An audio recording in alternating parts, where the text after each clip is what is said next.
أعوذ بالله من الشيطان الرجيم.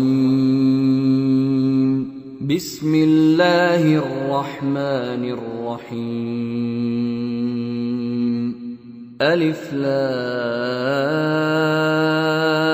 را، تلك آيات الكتاب المبين. إنا أنزلناه قرآنا عربيا لعلكم تعقلون. نحن نقص عليك أحسن القصص بما أوحينا إليك هذا القرآن وإن كنت من قبله لمن الغافلين. إذ قال يوسف لأبيه يا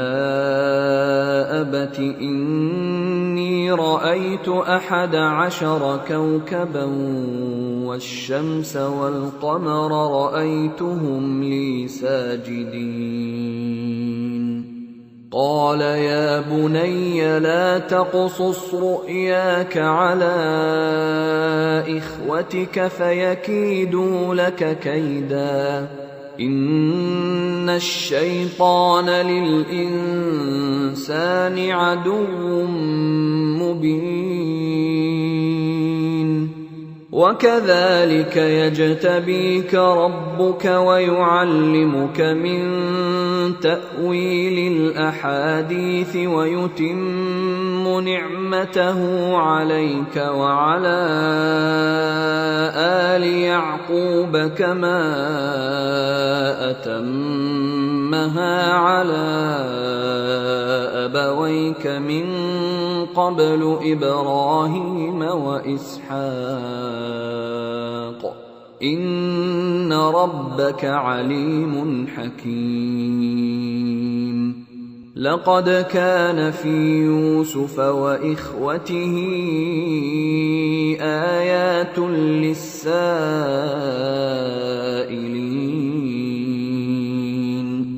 إذ قالوا ليوسف وأخوه أحب إلى أبينا منا ونحن عصبة إن أبانا لفي ضلال مبين. اقتلوا يوسف أو اطرحوه أرضا يخل لكم وجه أبيكم وتكونوا من بعده قوما صالحين. قال قائل منهم لا تقتلوا يوسف وألقوه في غيابة الجب يلتقطه بعض السيارة إن كنتم فاعلين. قالوا يا أبانا ما لك لا تأمنا على يوسف وإنا له لناصحون. أرسله معنا غدا يرتع ويلعب وإنا له لحافظون. قال إني ليحزنني أن تذهبوا به وأخاف أن يأكله الذئب وأنتم عنه غافلون. قالوا لئن أكله الذئب ونحن عصبة إنا إذا لخاسرون. فلما ذهبوا به وأجمعوا أن يجعلوه في غيابة الجب وأوحينا إليه لتنبئنهم بأمرهم هذا وهم لا يشعرون. وجاءوا أباهم عشاء يبكون قالوا يا أبانا إنا ذهبنا نستبق وتركنا يوسف عند متاعنا فأكله الذئب وما أنت بمؤمن لنا ولو كنا صادقين وجاءوا على قميصه بدم كذب قال بل سولت لكم أنفسكم أمرا فصبر جميل والله المستعان على ما تصفون. وجاءت سيارة فأرسلوا واردهم فأدلى دلوه قال يا بشرى هذا غلام وأسروه بضاعة والله عليم بما يعملون. وشروه بثمن بخس دراهم معدودة وكانوا فيه من الزاهدين. وقال الذي اشتراه من مصر لامرأته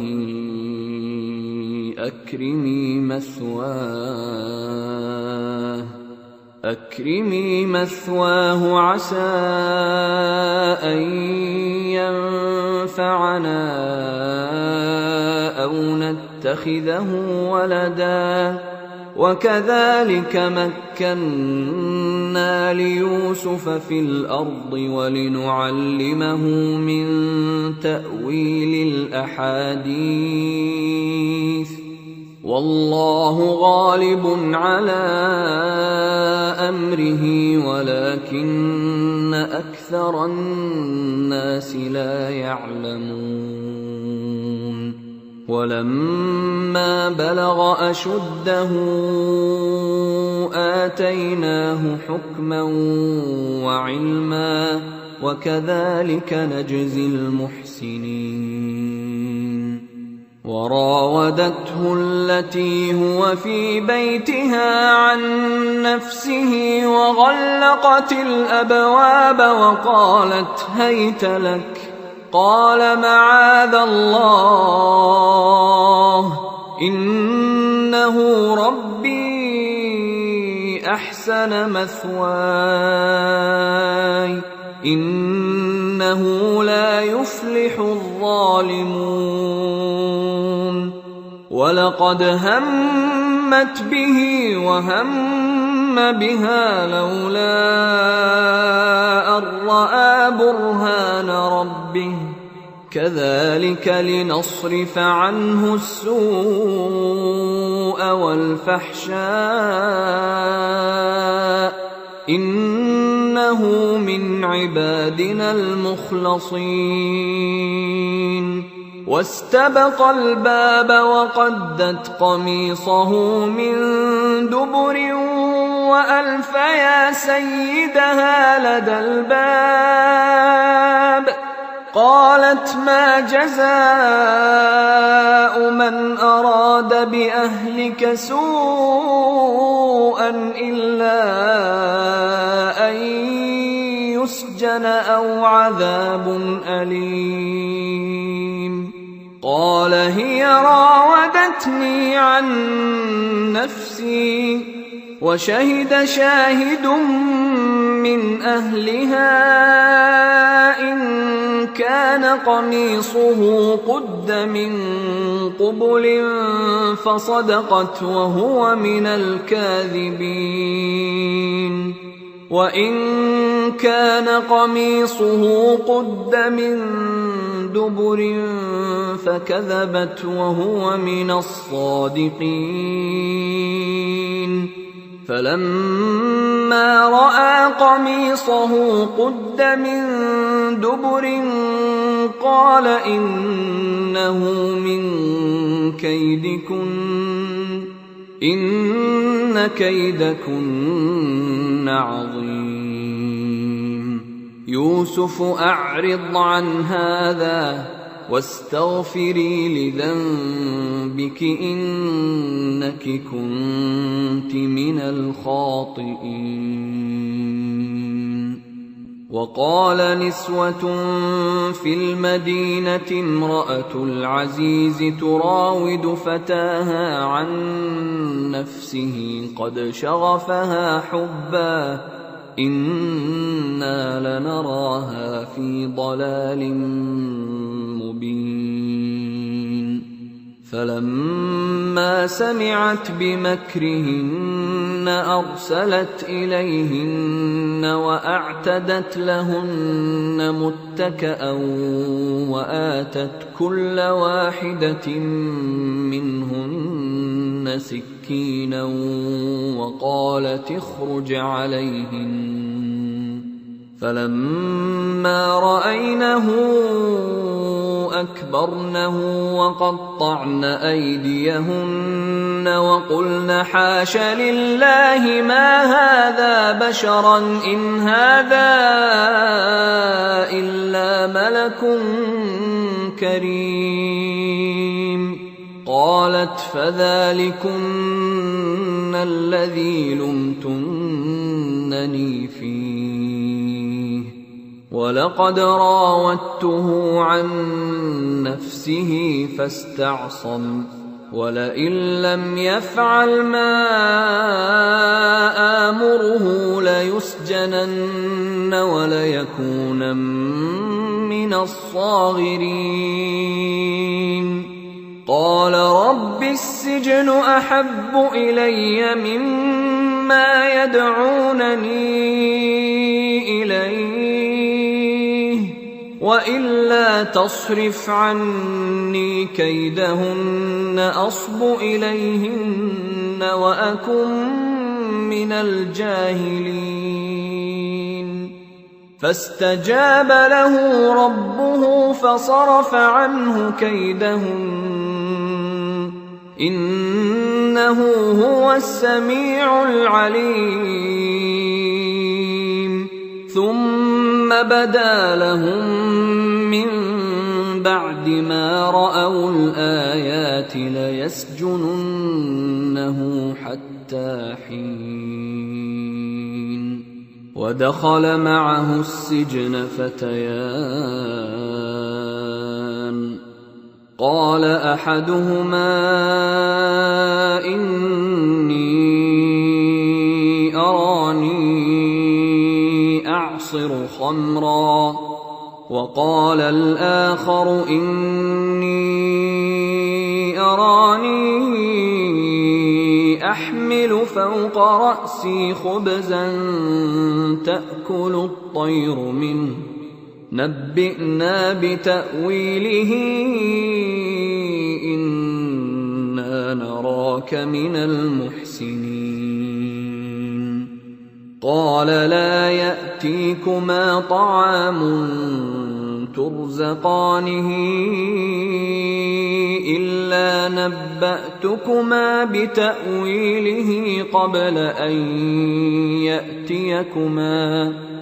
ذلكما مما علمني ربي إني تركت ملة قوم لا يؤمنون بالله وهم بالآخرة هم كافرون واتبعت ملة آبائي إبراهيم وإسحاق ويعقوب ما كان لنا أن نشرك بالله من شيء ذلك من فضل الله علينا وعلى الناس ولكن أكثر الناس لا يشكرون يا صاحبي السجن أأرباب متفرقون خير أم الله الواحد القهار ما تعبدون من دونه إلا أسماء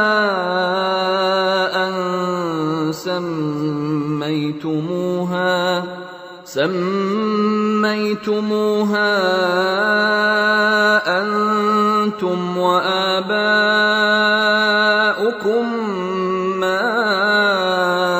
أنزل الله بها من سلطان إن الحكم إلا لله أمر ألا تعبدوا إلا إياه ذلك الدين القيم ولكن أكثر الناس لا يعلمون يا صاحبي السجن أما أحدكما فيسقي ربه خمرا وأما الآخر فيصلب فتأكل الطير من رأسه قضي الأمر الذي فيه تستفتيان وقال للذي ظن أنه ناج منهما اذكرني عند ربك فأنساه الشيطان ذكر ربه فلبث في السجن 10 سنين وقال الملك إني أرى 7 بقرات سمان يأكلهن 7 عجاف و7 سنبلات خضر وأخر يابسات يا أيها الملأ أفتوني في رؤياي إن كنتم للرؤيا تعبرون قالوا أضغاث أحلام وما نحن بتأويل الأحلام بعالمين وقال الذي نجا منهما وادكر بعد أمة أنا أنبئكم بتأويله فأرسلون يوسف أيها الصديق أفتنا في 7 بقرات سمان يأكلهن 7 عجاف و7 سنبلات خضر وأخر يابسات لعلي أرجع إلى الناس لعلهم يعلمون قال تزرعون 7 سنين دأبا فما حصدتم فذروه في سنبله إلا قليلا مما تأكلون ثم يأتي من بعد ذلك 7 شداد يأكلن ما قدمتم لهن إلا قليلا مما تحصنون ثم يأتي من بعد ذلك عام فيه يغاث الناس وفيه يعصرون وقال الملك ائتوني به فلما جاءه الرسول قال ارجع إلى ربك فاسأله ما بال النسوة اللاتي قطعن أيديهن إن ربي بكيدهن عليم. قال ما خطبكن إذ راوتن يوسف عن نفسه قلن حاش لله ما علمنا عليه من سوء. قالت امرأة العزيز الآن حصحص الحق أنا راودته عن نفسه وإنه لمن الصادقين. ذلك ليعلم أني لم أخنه بالغيب وأن الله لا يهدي كيد الخائنين. وما أبرئ نفسي إن النفس لأمارة بالسوء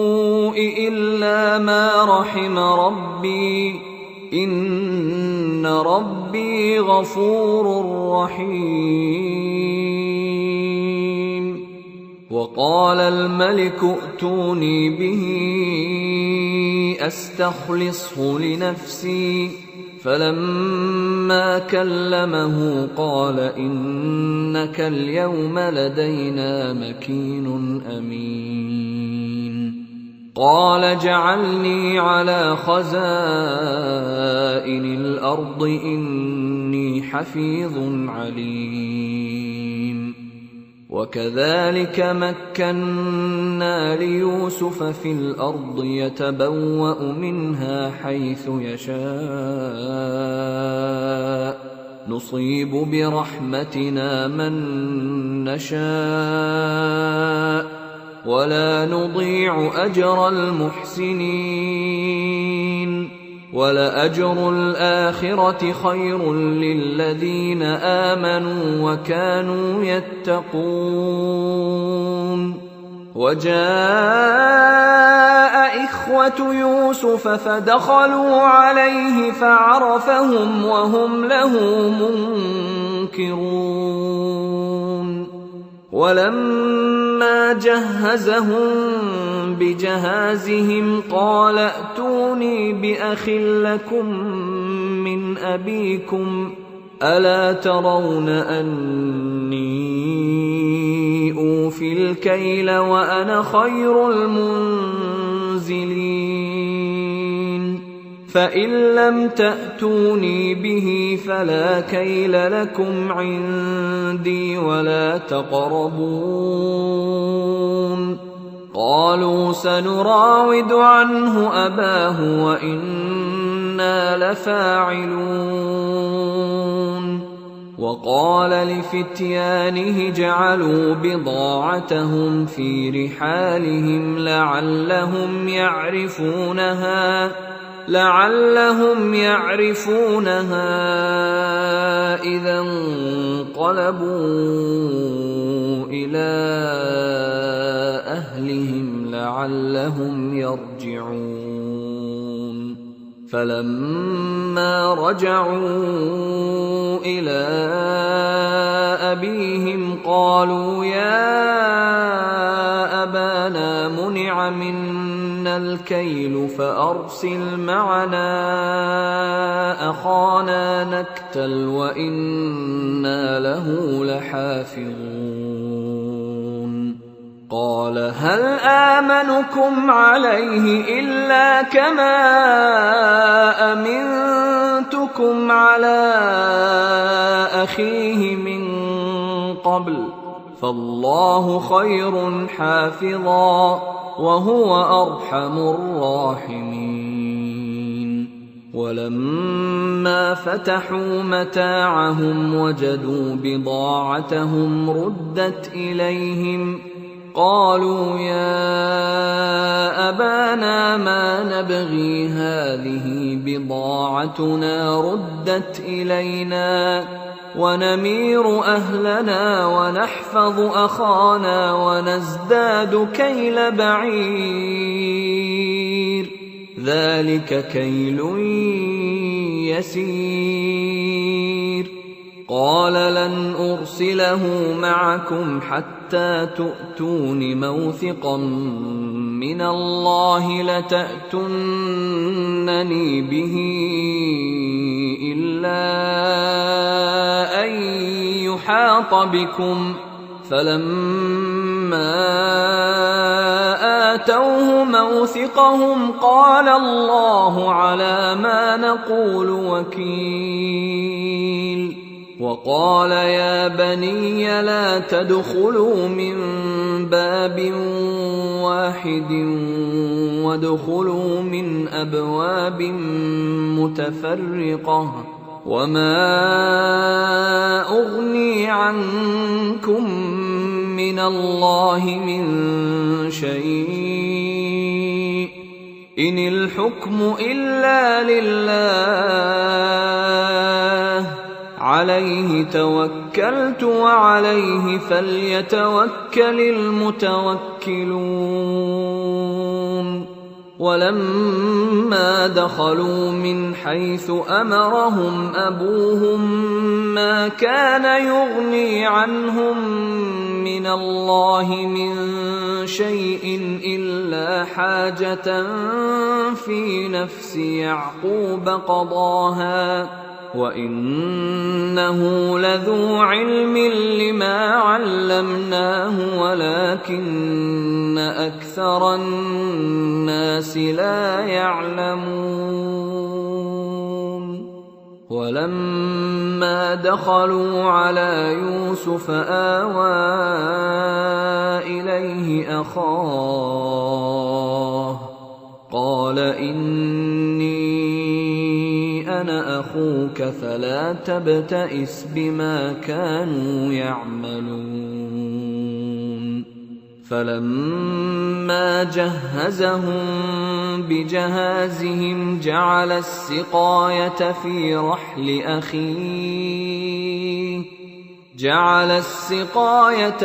رحل أخيه ثم أذن مؤذن أيتها العير إنكم لسارقون قالوا وأقبلوا عليهم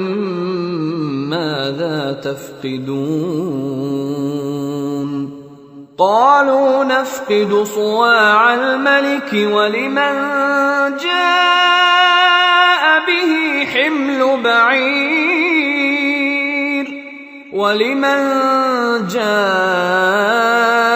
به حمل بعير وأنا به زعيم قالوا تالله لقد علمتم ما جئنا لنفسد في الأرض وما كنا سارقين قالوا فما جزاؤه إن كنتم كاذبين قالوا جزاؤه من وجد في رحله فهو جزاؤه كذلك نجزي الظالمين فبدأ بأوعيتهم قبل وعاء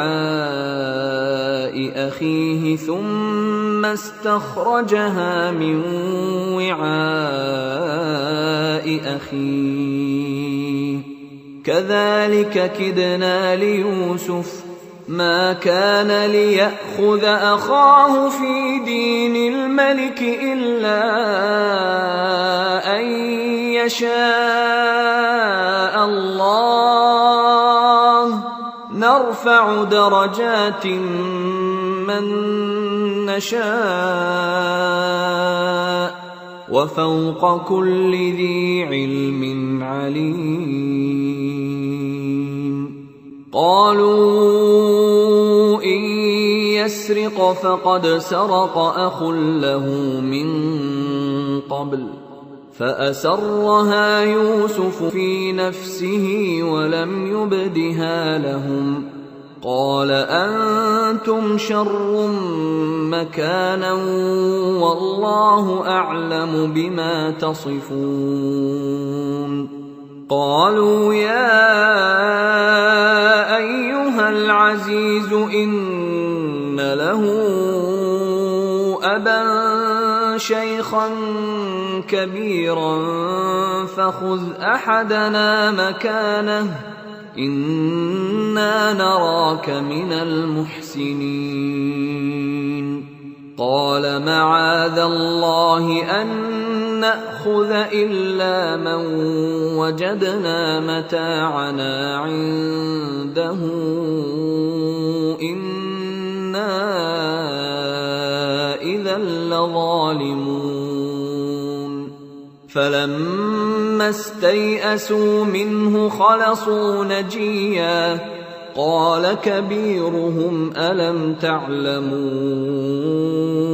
أن أباكم قد أخذ عليكم موثقا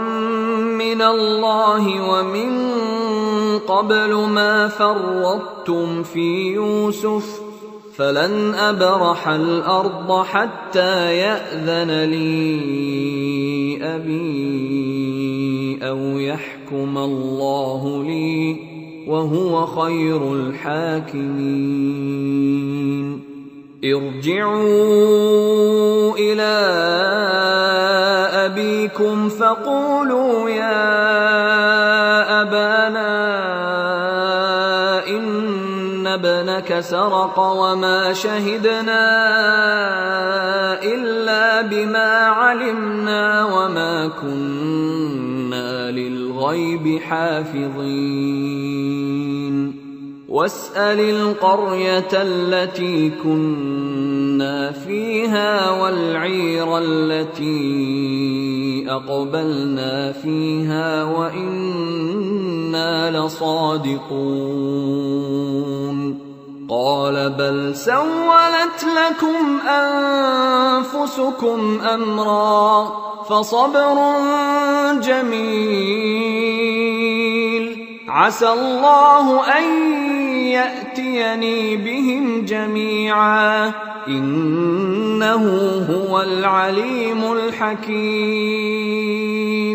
وتولى عنهم وقال يا أسفا على يوسف وابيضت عيناه من الحزن فهو كظيم قالوا تالله تفتأ تذكر يوسف حتى تكون حرضا أو تكون من الهالكين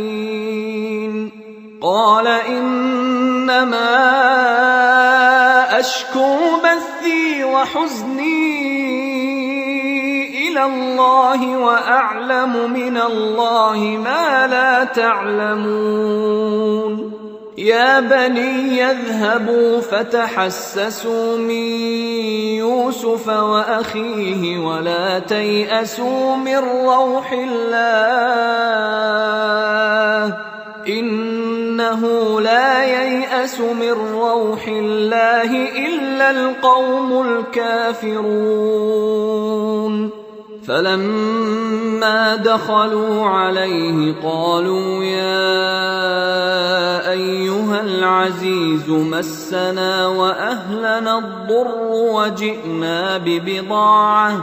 وجئنا ببضاعة مزجاة فأوف لنا الكيل وتصدق علينا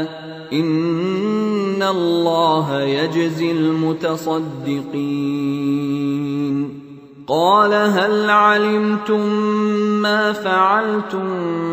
بيوسف وأخيه إذ أنتم جاهلون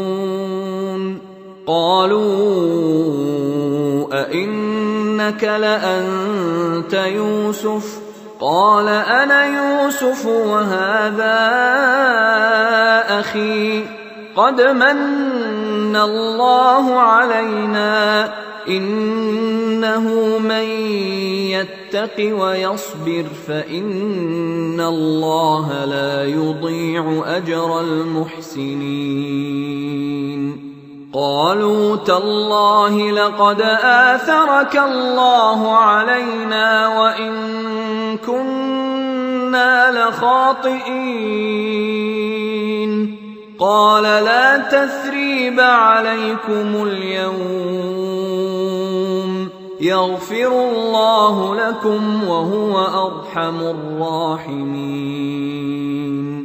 اذهبوا بقميصي هذا فألقوه على وجه أبي يأت بصيرا وأتوني بأهلكم أجمعين ولما فصلت العير قال أبوهم إني لأجد ريح يوسف لولا أن تفندون قالوا تالله إنك لفي ضلالك القديم فلما أن جاء البشير ألقاه على وجهه فارتد بصيرا قال ألم أقل لكم إني أعلم من الله ما لا تعلمون قالوا يا أبانا استغفر لنا ذنوبنا إنا كنا خاطئين قال سوف أستغفر لكم ربي إنه هو الغفور الرحيم فلما دخلوا على يوسف آوى إليه أبويه وقال ادخلوا مصر إن شاء الله آمنين ورفع أبويه على العرش وخروا له سجدا وقال يا أبت هذا تأويل رؤياي من قبل قد جعلها ربي حقا وقد أحسن بي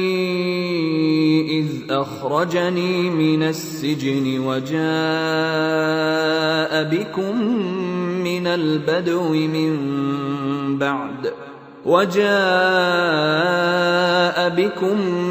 من البدو من بعد أن نزغ الشيطان بيني وبين إخوتي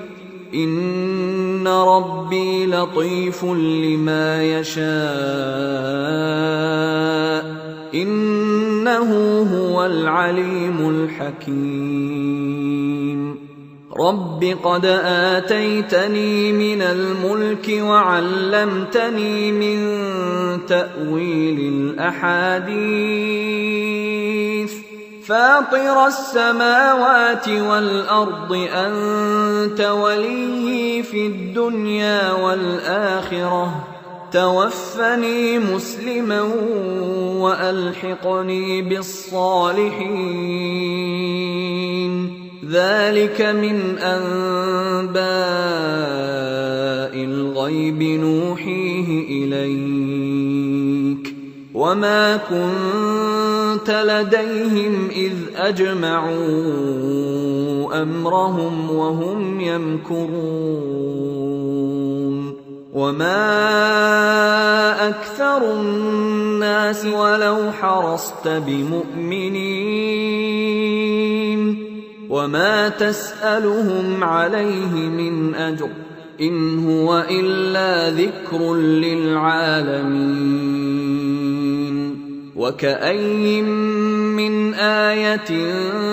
في السماوات والأرض يمرون عليها وهم عنها معرضون وما يؤمن أكثرهم بالله إلا وهم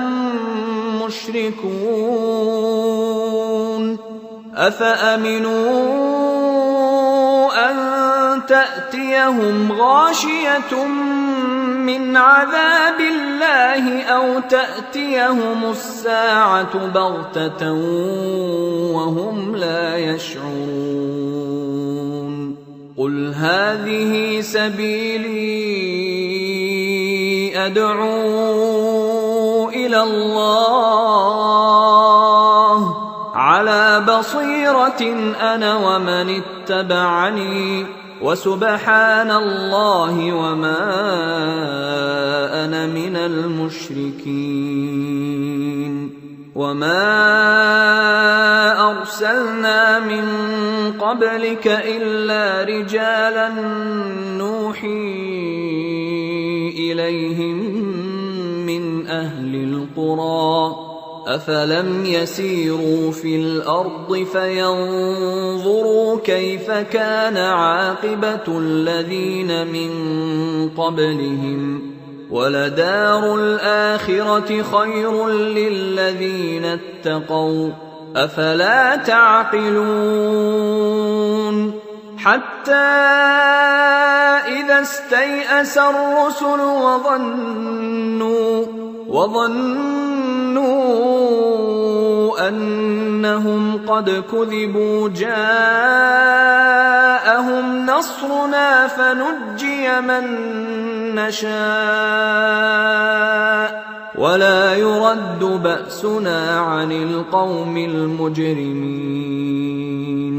لقد كان في قصصهم عبرة لأولي الألباب ما كان حديثا يفترى ولكن تصديق الذي بين يديه وتفصيل كل شيء وهدى ورحمة لقوم يؤمنون